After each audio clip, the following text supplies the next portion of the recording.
گیا ہے کہ قرآن کا انداز ہی یہ ہے کہ دوزخ کے ساتھ جنت کا ذکر بھی کر دیا جاتا ہے. یعنی کہ پہلے اللہ تعالیٰ نے فرمایا ہے والذین بلا من کسب سیئۃ واحاطت به خطیئۃ فاولئک اصحاب النار، اور اگلی آیت میں فرمایا اولئک اصحاب الجنہ، یعنی کہ وہ لوگ جو ایمان لائے اور عمل کیے نیک ان کے لیے پھر جنت بھی ہے. تو اس سے ہمیں کیا پتہ چلتا ہے کہ کبھی بھی صرف ڈراوے نہیں دینے چاہیے.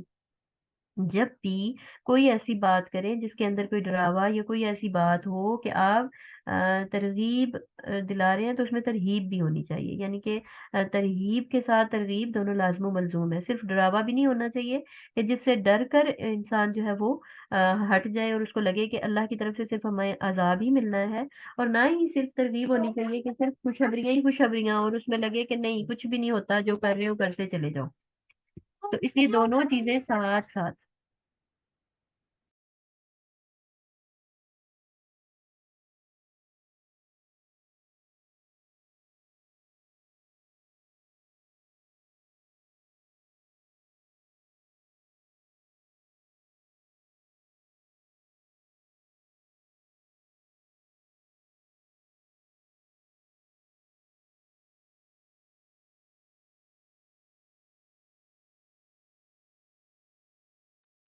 جی اگلی آیات جو ہے نا وہ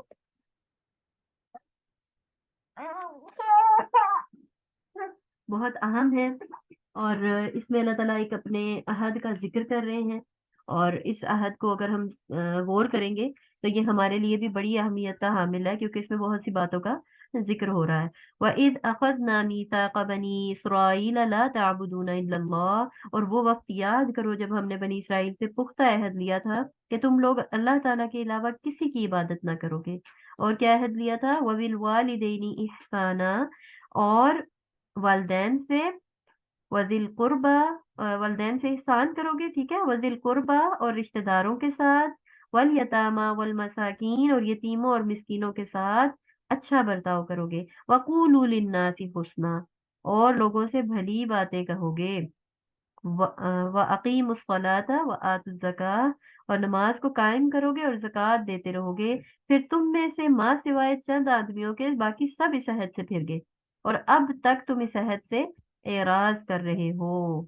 ہم اس میں بظاہر یہ خطاب یہود مدینہ سے ہے، تاہم یہ ایسے احکام ہیں جو ہر شریعت میں غیر متبدل رہے ہیں، یعنی کہ ان میں کوئی تبدیلی نہیں کی گئی، اور ہماری شریعت میں بھی بعین ہی موجود ہیں. تو رہا عہد کرنے کے بعد بنی اسرائیل کی عہد شکنی کا قصہ، تو یہ تو ان کی عادت ثانیہ بن چکی تھی، اور ان کی تاریخ ایسی عہد شکنیوں سے بھری پڑی ہے. لیکن یہ چیزیں جو اس آیت کے اندر بیان ہوئی ہیں وہ ایسے احکامات ہیں جن میں تبدیلی نہیں ہوئی، جو ہماری شریعت میں موجود ہیں. نمبر 1، لا تعبدون الا اللہ، اللہ کے سوا کسی کی عبادت نہیں کرو گے. اس میں اخلاقیات کے حوالے سے، ٹھیک ہے، اور فرائض کے حوالے سے اہم جو احکامات ہیں نا وہ اس آیت کے اندر موجود ہیں. اس لیے ہم اس پر رک کر ان کو دیکھیں گے، ہم ان سے گزر نہیں سکتے. نمبر 1، لا تعبدون الا اللہ، اللہ کے ساتھ شرک نہیں کرو گے، اللہ کے ساتھ کسی اور معبود کو نہیں پکارو گے، صرف وحدہ لا شریک ایک رب کی عبادت کرو گے. سب سے پہلا عہد جو لیا گیا یا سب سے پہلی بات جو کی گئی وہ کتنی اہم بات ہے، ٹھیک ہے. اور ہمارے ہاں ہمیں یہ لگتا ہے کہ ہم مسلمان ہیں تو ہم تو صرف کرتے ہی ایک اللہ کی عبادت ہے، لیکن جو توحید کی اقسام ہے نا، جس میں سے سب سے زیادہ جو شرک ہوتا ہے رب کریم کے ساتھ وہ توحید اسماء و صفات میں ہوتا ہے. ہم اس کی اسماء اور صفات میں شریک کرنے لگ جاتے ہیں. ہم نام ایسے رکھ لیتے ہیں، ٹھیک ہے، جو کہ صرف رب کریم کے لیے خاص ہے، ٹھیک ہے، یا جن کے ساتھ عبد لگانا ضروری ہوتا ہے، جیسے عبد الغفار، ٹھیک ہے، عبد الوہاب، ٹھیک ہے، عبد الرحمن.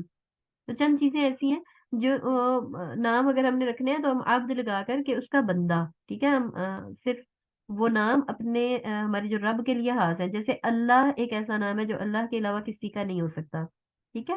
اسی طرح چند اور چیزیں بھی ہیں.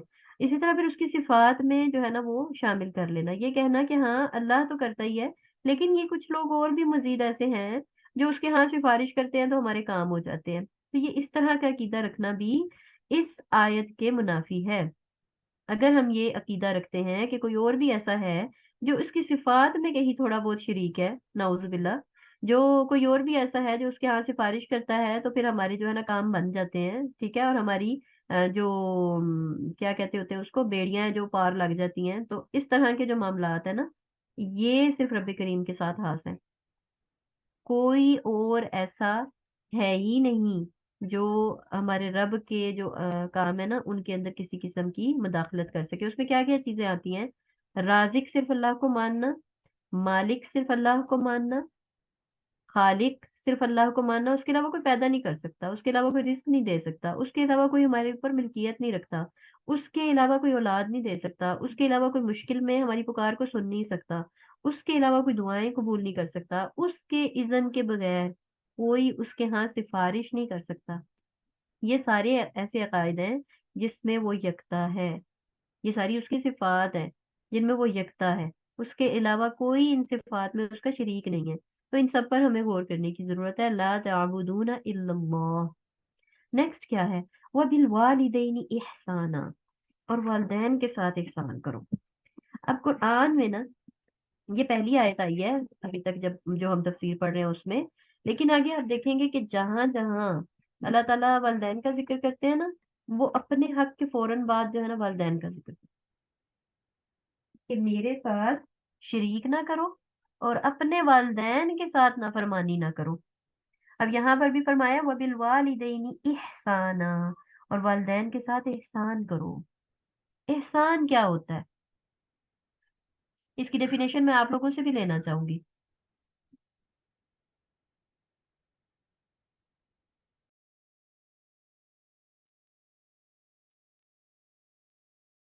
ہیلو.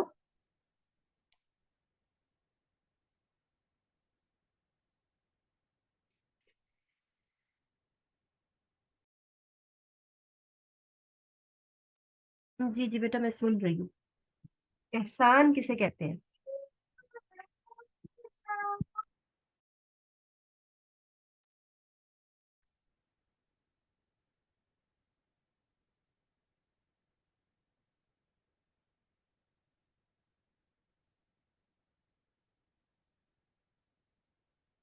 میرے خیال سے انسان سے کہتے ہیں اچھائی کر کے پھر اسے بھول جانا، اسے بندہ دوبارہ یاد نہ کرائے.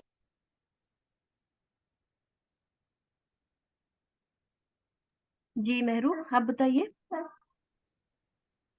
میرے خیال سے انسان انسان احسن سے کہتا ہے. آپ کی آواز بہت کم ہے، میں نہیں سن پا رہی. میں کہتی ہوں کہ میرے خیال سے احسان احسن سے ہی ہے کہ اچھائی سے بندہ پیش آئے اور دوبارہ اسے یاد نہ دلائے کہ میں نے آپ کے ساتھ یہ کیا تھا یہ کیا تھا، مطلب بھول جائے، اچھائی کر ہوں کے بھول. تو ہوں ٹھیک ہے. بارک اللہ فیک. کوئی اور اس سے بہتر معنی جانتا ہو اگر احسان کا؟ ویسے ہم اس کو ذکر کر چکے ہیں، ہم نے رمضان میں بھی اس کو کافی ذکر کیا تھا اور اپنی کلاسز میں بھی کر چکے ہیں. کسی اور کو اس سے بہتر اگر معنی یاد ہو احسان کا؟ اوکے میں جی مسز السلام علیکم طاہر. ٹیچر. جی جی السلام علیکم. وعلیکم السلام ورحمۃ اللہ. جی فرمائیے.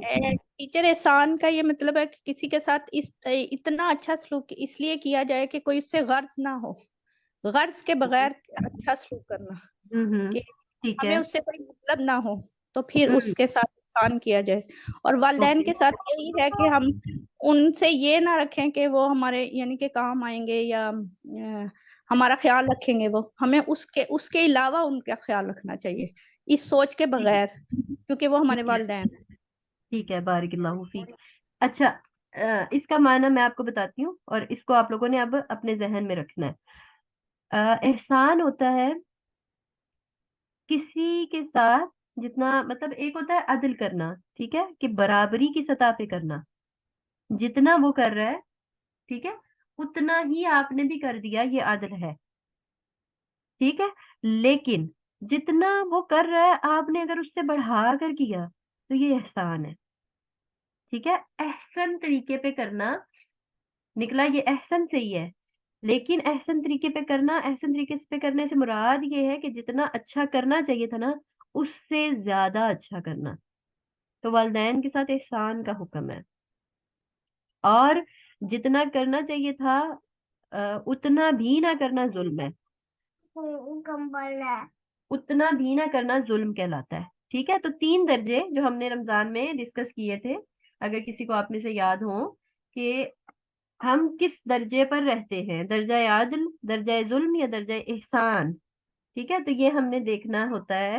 تو والدین کے ساتھ تو ہے ہی احسان کا حکم ہے، عدل کا حکم نہیں دیا گیا. یہ نہیں کہا گیا کہ جتنا وہ کرتے ہیں تم اتنا کرو، بلکہ ان سے بڑھ کر کرنے کو کہا گیا.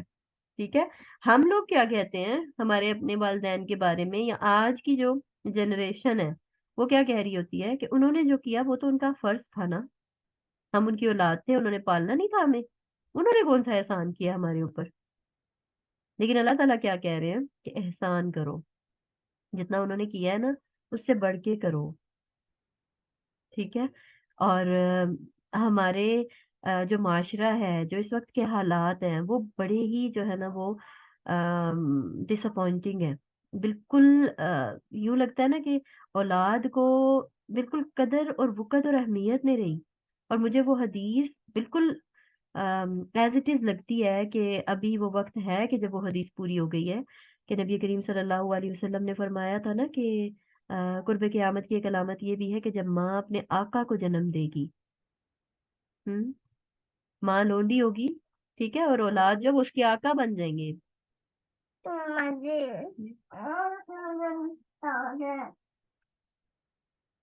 بیٹا آ دو. ہاں میں پھر ادھر ہی بیٹھوں گی، ٹھیک ہے، آپ لیٹ جائیں گے، میں پھر جاؤں گی تو گھر پہ یہ بھی نہیں کلاس اینڈ ہونے والی ہے، پھر ہم جاتے ہیں. ٹھیک ہے، تو نبی کریم صلی اللہ علیہ وسلم نے فرمایا تھا نا کہ ماں جو ہے وہ اپنے آقا کو جنم دے گی، ماں کی اہمیت ہی نہیں رہے گی، اور اولاد ایسے اس پہ حکم اولاد جو ہے وہ ایسے اس پہ حکم جمائے گی کہ جیسے وہ اس کا آقا ہے اور ماں جو ہے وہ لونڈی ہے. تو کیا یہ والے حالات اب پیدا ہو نہیں چکے؟ تو ہمیں جو ہے وہ بہت زیادہ اس چیز پر فوکس کرنے کی ضرورت ہے کہ ہماری اولادوں کی تربیت کیسی ہو رہی ہے. ٹھیک ہے، ہم یہ نہیں کہہ سکتے کہ اولادیں ہی آج کل ایسی ہیں، نہیں، ایسا نہیں ہے. کہنے کی ضرورت یہ ہے کہ ہم لوگوں سے تربیت کا وہ حق ادا نہیں ہو پا رہا. شاید میں نے جتنا اخذ کیا اس چیز کو، مجھے ایسا لگ رہا ہے ہم سے تربیت کا وہ حق نہیں ادا ہو پا رہا کہ اولادیں نیک ہوں، اولادیں فرما بردار ہوں.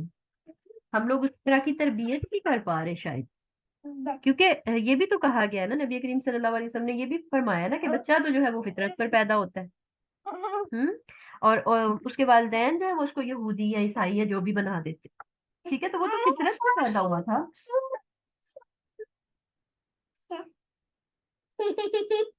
وہ تو فطرت پہ پیدا ہوا ہے نا، تو ہم نے آگے سے اس کی تربیت کیسی کی ہے؟ میں نے یہ دیکھا ہے کہ ماؤں کے پاس نہیں ہے وقت، نہیں ہے اپنی اولادوں کی تربیت کا. وہ صرف اپنی دنیا کے جو معاملات ہیں انہی میں لگی ہوئی ہیں. ٹھیک ہے، اور ان کو اولادوں کو ٹائم نہیں دے رہی اس طرح کا جتنا کا دینا چاہیے تھا، جتنا کہ ان کی ضرورت تھی. یا صرف ان کا جو ہے نا وہ ان کو کھلا دینا، ان کو دھو کے پہنا دینا، کیا یہ کافی ہو گیا؟ ماں کی ساری ذمہ داری جو ہے نا وہ صرف اتنی ہی ہے کہ وہ اپنی اولاد کو کپڑے دھو کے پہنا دے اور کھلا دے پکا کے جسٹ. ایسا نہیں ہے، ماؤں کی ذمہ داریاں بہت بڑی تھیں جو کہ مجھے لگ رہا ہے کہ ہم مائیں ادا نہیں کر پا رہی. ہم نے تو وہ پچھلے دنوں میں بھی میں ایک واقعہ پڑھ رہی تھی کہ کس طرح سے ماں جو ہے وہ اپنے بچے کو تیار کر کے اس کی ہر چیز کا خیال رکھ کے اس کو بھیجا کرتی تھی، اور بعد میں وہ اتنے بڑے امام بنے، وقت کے محدث بنے. تو پیچھے جو ہے وہ ماں کی بڑی محنت اور کوشش تھی. یہ امام شافعی کا واقعہ تھا آئی تھنک. تو ماؤں کو جو ہے نا وہ ذرا زیادہ ایکٹیو ہونے کی ضرورت ہے.